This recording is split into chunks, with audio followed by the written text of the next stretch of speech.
Hi, thanks for joining me. My name is Jesse, and this is continuing my Meteor Hammer tutorial series. In today's video, we're going to go over storing the rope.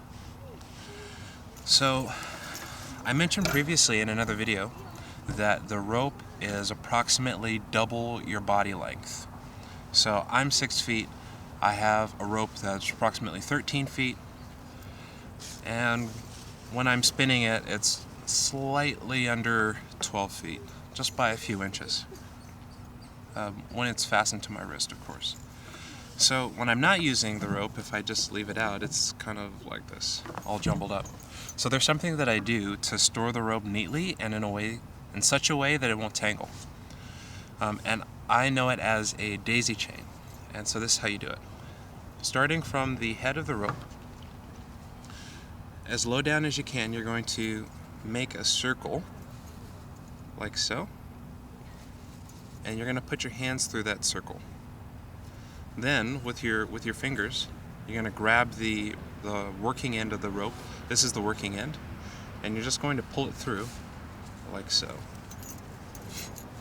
So, what that is going to do is going to create another another circle here, and you can just put your fingers through that, and you repeat the same process. Just grab the rope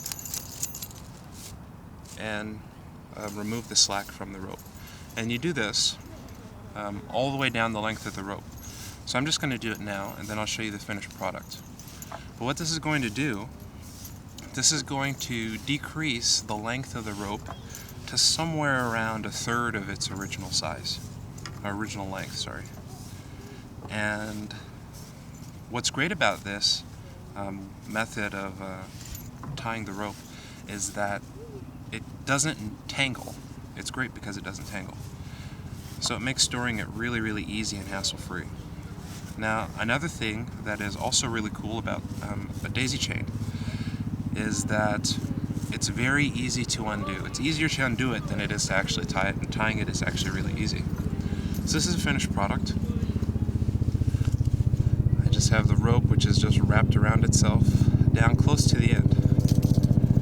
And you see, now it's nowhere near double my body length. Okay. Before we move on to actually untying the rope, I'll show you a cool way that I use to transport the rope. So what I do is I take my loop and I put it around the head of the hammer, and then I tighten the loop. And then this can just be slung across my shoulder this way. Sorry, I have a helicopter passing over by, it's really noisy.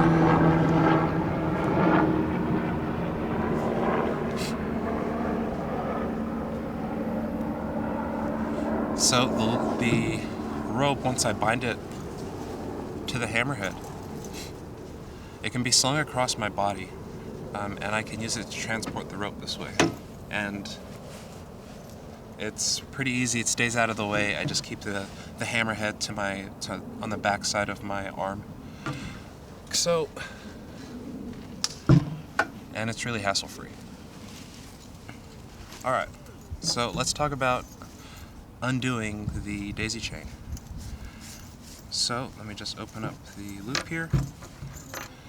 From the end of the rope where I finished tying it, so this is where I began, this is where I'm finished, I'm only going to undo the very first loop, just the very first loop.